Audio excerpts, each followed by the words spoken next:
Welcome back, and today we step into one of the most uncomfortable and lesser-told corners of World War II history, a story buried beneath victory parades and shattered empires.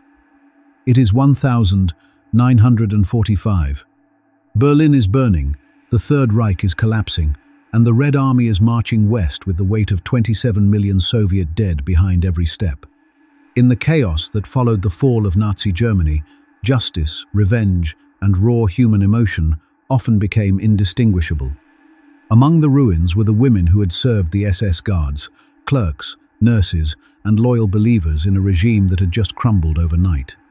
Figures like Heinrich Himmler had vanished or died, but many of these women remained, facing uncertain fates in occupied territories and improvised tribunals.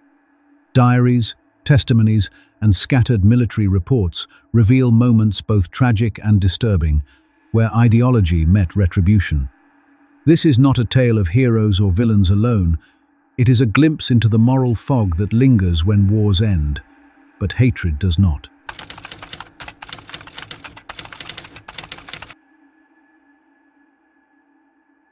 On the morning of the 22nd of June 1941, more than 3 million German soldiers crossed the Soviet border in what remains the largest military invasion in human history. Operation Barbarossa, as the Wehrmacht's high command had named it, was not conceived as a conventional war of territorial conquest.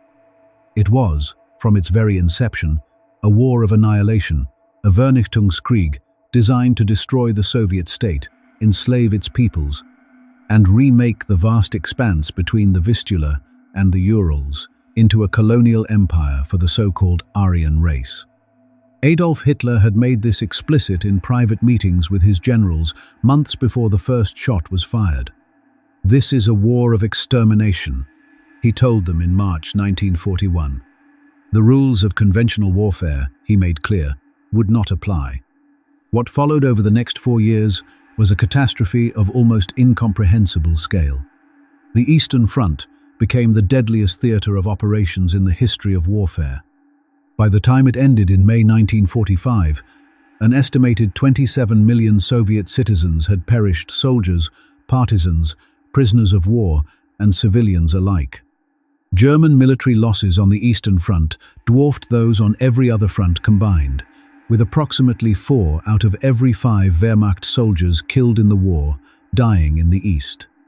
Cities like Stalingrad, Leningrad, Minsk, Kiev, and Kharkov were reduced to landscapes of rubble and ash. Entire villages vanished. The demographic wound was so deep that the Soviet Union's population would not recover to its pre-war trajectory for decades, and in Belarus, roughly 1 in 4 inhabitants was dead by 1945. The nature of the Nazi occupation ensured that this was not merely a war between armies, but a systematic campaign of terror against civilian populations. The General Plan Ost, the master blueprint for the colonization of Eastern Europe, envisioned the removal, starvation, or extermination of tens of millions of Slavic people to make room for German settlers. The so-called Hunger Plan, developed by State Secretary Herbert Back, explicitly anticipated the death by starvation of 30 million Soviet citizens, as German forces requisitioned grain and livestock to feed their own army and homeland. In practice, this meant the deliberate starvation of Soviet prisoners of war of the roughly 7 million Red Army soldiers captured by Germany. An estimated 3 million died in captivity, many in open-air enclosures where they were given no shelter, no medical care, and almost no food. The death rate among Soviet POWs was catastrophically higher than among Western Allied prisoners, a disparity that reflected the explicitly racial hierarchy of Nazi ideology. Behind the advancing Wehrmacht came the Einsatzgruppen mobile killing units attached to the SS and tasked with the murder of Jews, communists, Roma, and anyone deemed a threat to German rule. The massacre at Babi Yar, a ravine on the outskirts of Kiev, stands as one of the most harrowing episodes of the entire war. On September 29 and 30, 1941, Sonderkommando 4A, supported by local auxiliaries and Wehrmacht units, shot 33,771 Jewish men, women, and children over the course of 2 days. It was not an isolated event. Similar massacres took place across the occupied territories at Rumbula near Riga, at Ponary outside Vilnius, at countless pits and forest clearings whose names never entered the history books. The SS and police apparatus that carried out these killings operated with bureaucratic efficiency and ideological zeal, and it was within this vast machinery of death that women began to play roles that would later bring them face to face with Soviet vengeance. The involvement of women in the SS system is a chapter of the war that remained largely unexamined for decades after 1945, partly because it challenged deeply held assumptions about femininity and moral agency. Yet the historical record is clear. Beginning in 1942, as Germany's manpower crisis deepened, the SS began actively recruiting women for a range of auxiliary functions. The SS Helferinnen female helpers served as radio operators, telephone switchboard workers, secretaries, and administrative staff across the sprawling network of SS offices, military communications centers, and occupation administrations. By 1945, an estimated 500,000 German women had been deployed in various support capacities across the occupied territories, according to research by historian Wendy Lower. More directly implicated in the machinery of persecution were the Aufseherinnen, the female overseers who served as guards in the concentration and extermination camp system. The primary training facility for these women was the Ravensbrück concentration camp, located about 90 kilometers north of Berlin. It was there that recruits, many of them, young, working-class women, drawn by the promise of better wages, housing, and a sense of purpose, were trained in the methods of camp discipline. Some, like Dorothea Binz and Maria Mandl, rose to positions of significant authority and became notorious for acts of extreme cruelty. Others served in camps across the Reich and the occupied territories, from Auschwitz-Birkenau to Majdanek, from Stutthof to the subcamps that dotted the landscape of Nazi-controlled Europe like a constellation of suffering. Approximately 3,500 women served as Aufseherinnen during the war. Their presence in the camp system was not peripheral or decorative. They were integral to its daily functioning, responsible for roll calls, work details, punishments, and, in some cases, selections for the gas chambers. As the tide of war turned, the machinery that these women served began to collapse under the weight of the Red Army's relentless westward advance. The Battle of Stalingrad, which ended in February 1943 with the surrender of Field Marshal Friedrich Paulus and the remnants of the German Sixth Army, marked the psychological turning point. For the first time, the myth of Wehrmacht invincibility was shattered in full view of the world. The Battle of Kursk in July 1943 broke the offensive capacity of the German armored forces. And then came Operation Bagration in June 1944, a massive Soviet offensive that destroyed Army Group Center and liberated Belarus in a matter of weeks, inflicting losses on Germany that were, in proportional terms, even more devastating than Stalingrad. By the autumn of 1944, Soviet forces stood on the borders of East Prussia, and German soil lay within reach of the Red Army for the first time. The soldiers who crossed those borders carried with them not only rifles and orders, but years of accumulated rage, grief, and trauma. Many had marched westward through the ruins of their own homeland, through the ashes of Smolensk and Minsk, past the mass graves of Babi Yar, through liberated concentration camps where the evidence of Nazi atrocities was laid bare in the most visceral possible terms. When Soviet troops entered the Majdanek extermination camp near Lublin in July 1944, they became the first Allied soldiers to encounter a major Nazi death camp.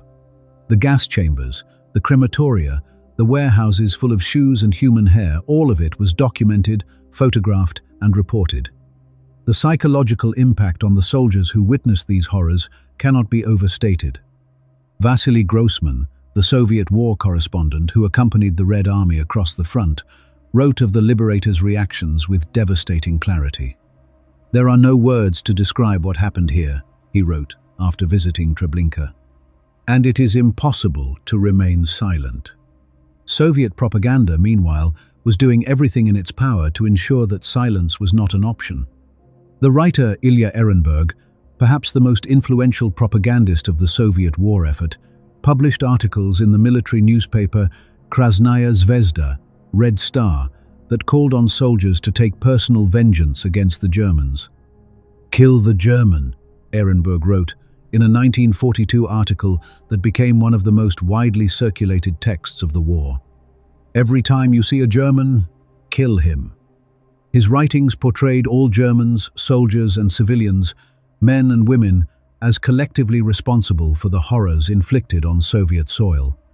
While Ehrenburg's rhetoric served a clear military purpose in maintaining fighting morale during the darkest years of the war, it also planted seeds of collective hatred that would bear terrible fruit as Soviet forces entered German territory. By early 1945, even the Soviet leadership recognized the danger. In April, the military newspaper Pravda published a rare rebuke, and the official line shifted to distinguish between the Nazi regime and the German people. But for many soldiers, years of indoctrination, personal loss, and witnessed atrocity had already forged an attitude that no newspaper editorial could easily reverse. The atmosphere within the Red Army as it crossed into Germany was one of volatile contradiction, discipline and chaos, liberation and destruction, justice and revenge, existing side by side, sometimes within the same unit on the same day. Lev Kopelev, a Soviet officer and intellectual who would later become a prominent dissident, tried to prevent looting and violence against German civilians in East Prussia and was arrested by Soviet military counterintelligence for his trouble, charged with bourgeois humanism and pity for the enemy. His memoir, To Be Preserved Forever, offers a searing account of how the moral landscape of the Red Army fractured under the pressures of total war. Some commanders maintained strict discipline and punished soldiers who committed crimes against civilians. Others turned a blind eye or actively encouraged retribution. The Nemmersdorf incident of October 1944, when Soviet troops briefly overran a small village in East Prussia and committed atrocities against its inhabitants before being pushed back by a German counterattack, became a propaganda tool for both sides for the Nazis, proof that the Soviets were barbarians from whom Germany must be defended to the last. For historians, an early warning of the violence that would engulf the final months of the war. It was into this cauldron of grief, fury, ideology, and shattered norms that the women of the SS would fall, some captured in the camps they had helped to run, others caught fleeing westward in the great columns of refugees and retreating soldiers that choked the roads of eastern Germany in the winter and spring of 1945. What awaited them was shaped by everything that had come before. 4 years of the most savage warfare in modern history, the systematized murder of millions, the deliberate destruction of an entire civilization, and the propaganda machines of 2 totalitarian states that had each, in their own way, stripped the enemy of humanity.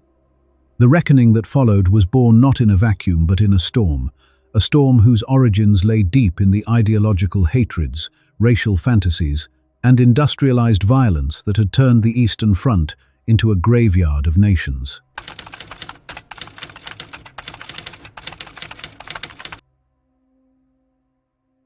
In the final months of the Second World War, the Third Reich did not die quietly. It convulsed, fragmented, and collapsed in a cascade of military disasters, administrative disintegration, and human suffering on a scale that defies easy narration. Between January and May 1945, the Eastern Front ceased to exist as a coherent line of battle and became instead a vast, churning landscape of retreating armies, fleeing civilians, advancing Soviet columns, and isolated pockets of fanatical resistance. It was within this maelstrom that the fates of SS personnel, men and women alike, were decided not by any single policy or authority, but by an unpredictable convergence of military orders, individual decisions, institutional vendettas, and the raw, ungovernable emotions of soldiers who had fought their way across a continent of graves.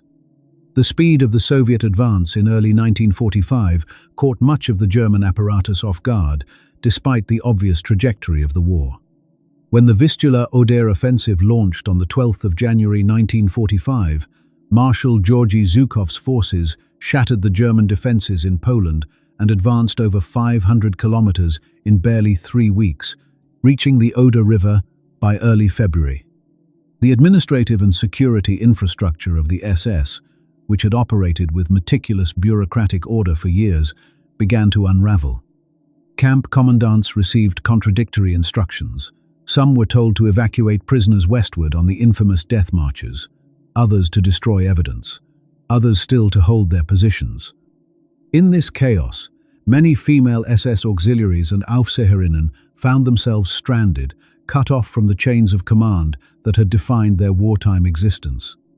Some attempted to flee westward, discarding their uniforms, forging documents, and blending into the enormous columns of civilian refugees streaming toward the British and American lines, where capture was widely understood to mean far better treatment than surrender to the Soviets. Others were not so fortunate, or not so quick. The Soviet military's official policy toward captured enemy personnel was governed by a series of Stavka directives and orders from the People's Commissariat of Defense that, on paper, mandated the lawful treatment of prisoners of war in accordance with basic norms. Joseph Stalin, despite his well-documented brutality in other domains, understood that the international community was watching and that the Soviet Union's post-war political ambitions required at least a veneer of legal propriety. Order No. 0016, issued by the People's Commissariat of Defense in January 1943, explicitly called for the proper treatment of prisoners and threatened punishment for soldiers who killed or abused captured enemy personnel. SMERSH, the Soviet military counterintelligence agency whose name was a contraction of Smrt Spionam, meaning death to spies, was tasked with the systematic screening, interrogation, and classification of captured Germans, with particular attention paid to anyone suspected of SS or Gestapo affiliation. In theory, this was a structured process. In practice, it was anything but. The reality on the ground bore only a passing resemblance to the directives issued from Moscow.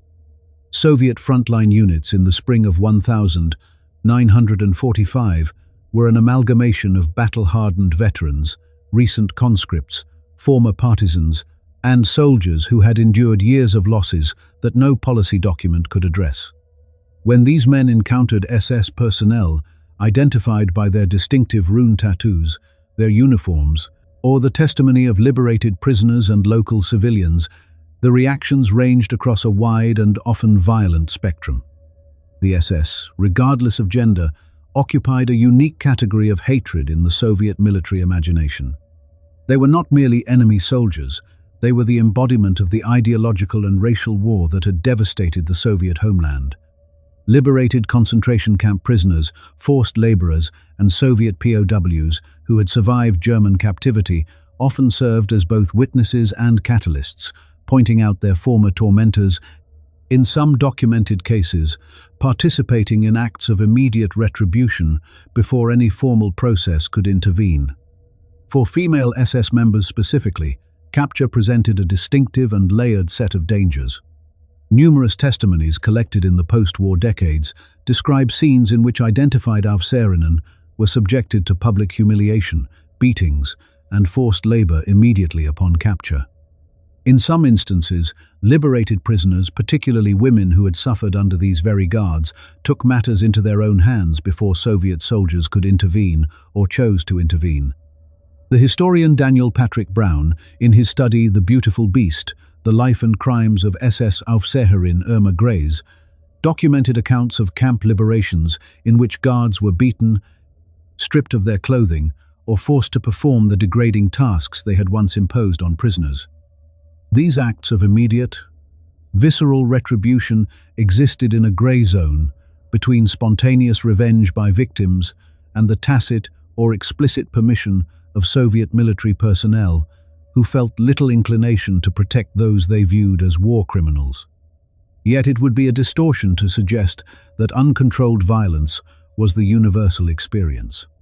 The NKVD and SMERSH maintained filtration camps, processing centers where captured individuals were screened, categorized, and interrogated, sometimes for weeks or months. Female SS auxiliaries who passed through these facilities were subjected to extensive questioning, often under conditions designed to extract maximum information and compliance. Sleep deprivation, threats, prolonged standing, and psychological pressure were standard interrogation techniques documented across multiple Soviet intelligence services. Whether these methods crossed the line into what would today be classified as torture depended on the individual interrogator, the perceived importance of the prisoner, and the political pressures of the moment. Some women were processed relatively quickly and transferred to formal prisoner of war camps or the emerging network of Soviet special camps on German soil. Others disappeared into the Gulag system, transported eastward in cattle cars to labor camps in Siberia, Kazakhstan, and the Soviet Far East, where they joined hundreds of thousands of German prisoners of war in a captivity that for many would last until the mid-1950s. The Soviet special camps, the Spezialager, deserve particular attention because they represent one of the most troubling and least discussed chapters of the immediate post-war period. Established by NKVD Order No. 00315 of April 1945. These camps were set up on German soil, often in the very same facilities that the Nazis had used for their own purposes. Sachsenhausen, Buchenwald, and several smaller sites were repurposed as Soviet internment camps for suspected war criminals, former Nazi Party members, and others deemed politically dangerous by the occupation authorities. Conditions in these camps were grim. Overcrowding, inadequate food, rampant disease, and minimal medical care led to staggeringly high mortality rates. Of the approximately 150,000 to 190,000 Germans interned in the Soviet special camps between 1945 and their closure in 1950, an estimated 42,000 to 50,000 died, a death rate that, while not comparable to the industrialized murder of the Nazi camps, represented a catastrophic toll by any humanitarian standard. Female prisoners, including former SS auxiliaries, were held in these facilities alongside male inmates, and the testimonies of survivors describe conditions of squalor, despair, and arbitrary punishment that left deep psychological scars on those who endured them. Formal legal proceedings also played a role, though one that was uneven and often politically motivated. Soviet military tribunals conducted thousands of trials of captured German personnel, many of them summary in nature, with limited opportunities for defense and predetermined outcomes. The most prominent of these was the Krasnodar trial of July 1943, the first public war crimes trial of the entire war, followed by the Kharkov trial in December of the same year.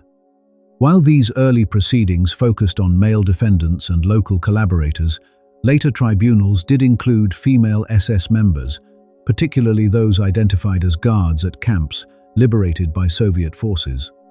The sentences handed down ranged from lengthy terms in labor camps to execution, though the precise number of women tried and convicted by Soviet military courts remains difficult to establish with certainty. Soviet judicial records from this period are incomplete, scattered across multiple archives, and in some cases still classified or restricted. This archival opacity is, in fact, one of the defining challenges for any historian attempting to reconstruct what happened to the women of the SS in Soviet hands. The Soviet state was meticulous in some forms of record-keeping and deliberately opaque in others. NKVD and SMERSH files were classified at the highest levels, and even after the partial opening of Russian archives following the collapse of the Soviet Union in 1991, access has remained inconsistent and subject to political considerations. Key collections in the Central Archive of the Ministry of Defense in Podolsk, the State Archive of the Russian Federation in Moscow, and regional archives across the former Soviet Union have yielded invaluable material to researchers who have gained access, but vast quantities of documentation remain unexplored or restricted. German archives present their own difficulties. The chaos of the final weeks of the war led to the deliberate destruction of enormous quantities of SS and concentration camp records. Heinrich Himmler himself ordered the destruction of sensitive documents as the Reich crumbled, and individual camp commandants and administrators followed suit, burning files, dismantling evidence, and attempting to erase the paper trail of genocide. The testimonies of survivors and witnesses, while indispensable, add another layer of complexity. Accounts collected decades after the events are inevitably shaped by the passage of time, the psychological needs of the narrator, and the cultural and political contexts in which they were recorded. German women who survived Soviet captivity often framed their experiences in the language of victimhood, understandably, given the genuine hardships they endured. But problematically, when that framing obscured their own prior roles as perpetrators. Soviet veterans' memoirs, particularly those published during the Soviet era, were filtered through state censorship and the ideological imperatives of Cold War propaganda, which demanded that the Red Army be portrayed as a disciplined, liberating force and nothing more. Western accounts, meanwhile, were shaped by their own Cold War biases, sometimes amplifying Soviet brutality to serve anti-communist narratives while minimizing the crimes that had provoked it. Historians like Norman Naimark, whose 1995 work, The Russians in Germany, A History of the Soviet Zone of Occupation, 1945-1949, remains one of the most rigorous studies of the period, have emphasized the importance of triangulating sources cross-referencing Soviet military documents with German civilian testimonies, Red Cross reports, Allied intelligence assessments, and the physical evidence preserved in the camps themselves. Even with this methodology, significant gaps remain. The experiences of individual women, what happened to them in the hours and days immediately following capture, before any formal processing began, are often the hardest to document, precisely because they occurred in the lawless interstices of a collapsing front, where no one was keeping records and survival was the only priority. What emerges from the available evidence is not a single story, but a kaleidoscope of outcomes, shaped by the specific circumstances of each capture, the identities and attitudes of the captors, the perceived culpability of the prisoner, and the volatile interplay of policy, ideology, trauma, and human impulse that defined the end of the most devastating conflict the world has ever known.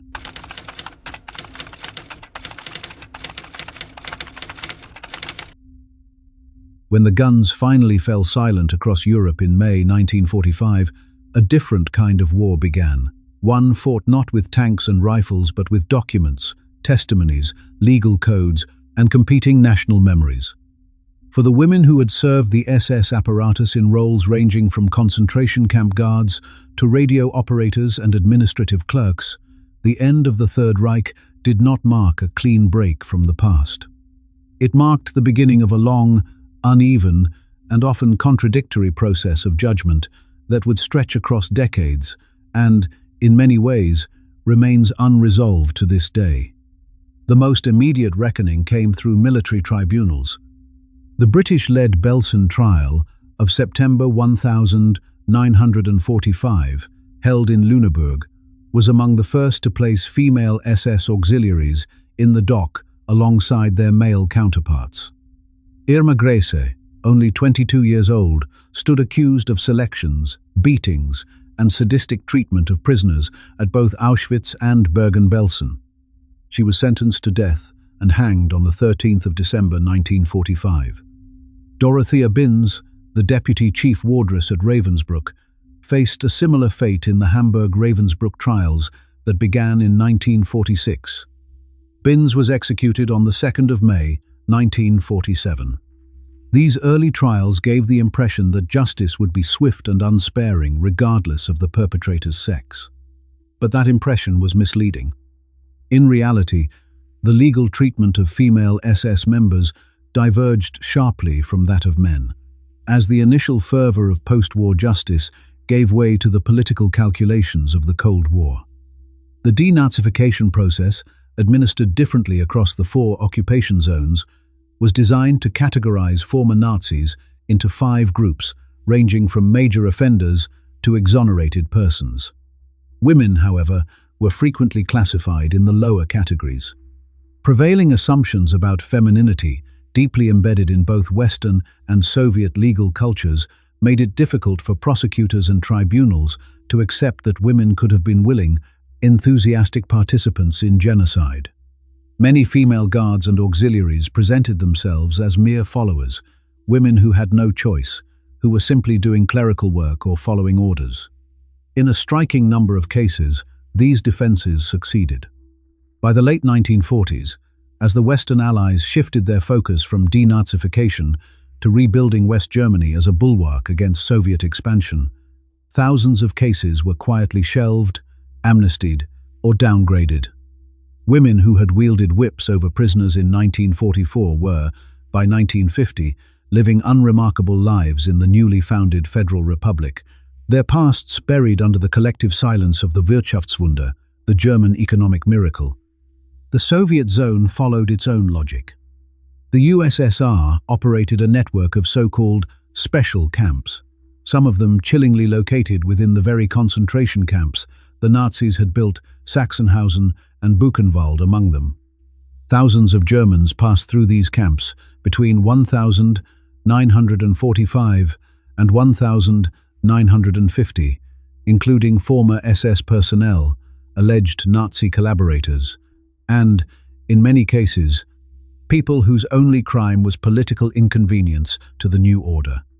Female SS members captured by the Soviets were often subjected to summary proceedings, forced labor, or deportation to camps deep inside the Soviet Union. Documentation of what happened to them is fragmentary. Soviet military archives remained sealed for decades, and many records were destroyed or lost.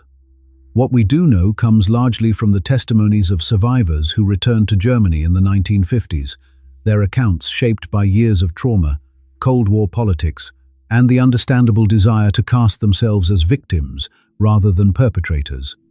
This is where the story of justice becomes entangled with the story of memory, and where historians have struggled most. The case of Hermine Braunsteiner is perhaps the most dramatic illustration of how incomplete the post-war reckoning truly was. Braunsteiner had served as a guard at Ravensbrück and later at the Majdanek extermination camp, where survivors described her stomping prisoners to death with her steel-tipped boots, earning her the nickname the Mare of Majdanek. After the war, she served a brief prison sentence in Austria, was released, and eventually married an American construction worker named Russell Ryan. She emigrated to the United States and lived quietly in Queens, New York, for years. It was not until the legendary Nazi hunter Simon Wiesenthal tracked her down in 1964 that her past resurfaced. Even then, it took until 1973 for her to be extradited to West Germany, and her trial in Düsseldorf did not conclude until 1981, when she was sentenced to life imprisonment. Braunsteiner-Ryan's case exposed the enormous gaps in the post-war system, gaps through which countless others had slipped permanently. The historian Wendy Lower, in her groundbreaking 2013 work Hitler's Furies, German Women in the Nazi Killing Fields, argued that the role of women in the Holocaust had been systematically underestimated and under-prosecuted. Lower documented cases of women who shot Jewish children, who participated in roundups, who denounced neighbors not under duress, but out of ideological conviction, careerism, or the intoxicating sense of power that the colonial-style occupation of Eastern Europe afforded ordinary Germans. Her research drew on archives in Germany, Ukraine, Belarus, Israel, and the United States, and it challenged a narrative that had persisted for decades, that women were passive bystanders or, at worst, reluctant accessories. Lower estimated that roughly 500,000 German women witnessed or participated in the machinery of genocide in the East. The vast majority were never questioned, let alone prosecuted.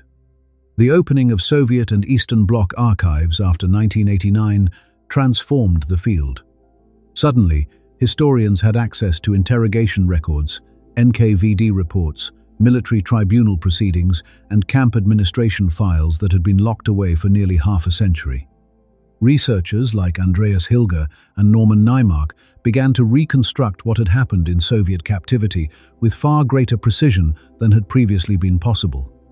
These archives revealed a complex picture, one in which Soviet authorities sometimes conducted thorough investigations and formal trials, and other times dispensed rough justice with little regard for evidence or due process. The archives also confirmed what many had long suspected, that the treatment of captured SS personnel, including women, varied enormously depending on the unit involved, the commanding officer's disposition, the specific moment in the war, and the political directives coming from Moscow. Oral history has played an equally vital role, though one fraught with methodological challenges. The testimonies of former female SS auxiliaries recorded in projects like those conducted by the United States Holocaust Memorial Museum and Yad Vashem are invaluable but must be handled with care. Decades of silence, the psychological mechanisms of self-justification, and the layered influence of public narratives all shape what survivors choose to remember, emphasize, or omit. The same is true of Soviet veterans' accounts, which were for decades filtered through the lens of official state memory, a memory that celebrated the Red Army's heroism while suppressing uncomfortable truths about looting, conflict-related abuse, and extrajudicial killings. Only after the collapse of the Soviet Union did scholars like Svetlana Alexievich, whose oral histories of Soviet women in wartime won her the Nobel Prize in Literature in 2015, begin to crack open the more painful dimensions of the Soviet war experience. The way different nations remember these events remains strikingly divergent. In Germany, the process of Vergangenheitsbewältigung, the struggle to come to terms with the past, has made the Holocaust and German guilt central pillars of national education and public discourse, though the specific culpability of women took decades to enter that conversation. In Russia, the dominant narrative still centers on the Great Patriotic War as a story of sacrifice and liberation, and suggestions that Soviet soldiers committed atrocities against even Nazi perpetrators remain deeply contentious. In Poland, the Baltic states, and Ukraine, the memory is refracted through the additional lens of Soviet occupation itself, creating layered and sometimes contradictory narratives in which the same events are remembered as liberation by some and as the beginning of a new oppression by others. Media portrayals have added yet another dimension to this tangled legacy. Films, documentaries, and popular histories have often gravitated toward the most extreme figures, Irma Grese, Ilse Koch, the so-called Beast of Buchenwald's wife, presenting them as almost mythological embodiments of evil. While these women did commit horrific acts, the fixation on a handful of sensational cases has, paradoxically, obscured the broader reality. It has allowed the thousands of ordinary women who participated in the system to remain invisible, their stories untold, their accountability unexamined. The ethical stakes of how we tell these stories are enormous. Every narrative choice, whom to center, what language to use, which sources to privilege, carries the weight of shaping public understanding of guilt, victimhood, and the capacity for human cruelty across all lines of gender and ideology. The question of whether what happened to captured SS women constituted justice or revenge is not one that history can answer with a clean verdict. It is, instead, a question that forces us to confront the darkest intersections of war, power, and memory, intersections where the line between perpetrator and victim blurs in ways that still unsettle historians, ethicists, and societies grappling with the inheritance of the 20th century's greatest catastrophe. And so, as the guns of Europe finally fell silent in 1945, another, darker chapter unfolded in the shadows of victory, one rarely written in medals or monuments. In the chaos of Berlin's ruins and the collapse of the Third Reich, vengeance often blurred into cruelty, and the women who had worn the black insignia of the SS found themselves stripped not only of power, but of protection, identity, and sometimes even humanity itself.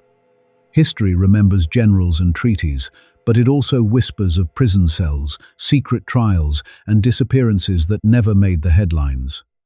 As the Soviet Marshal Georgy Zhukov once reflected on the cost of war, "We have liberated Europe from fascism, but they will never forgive us for it." The end of a war does not always bring peace. Sometimes it only changes who holds the power to decide justice and who becomes its victim.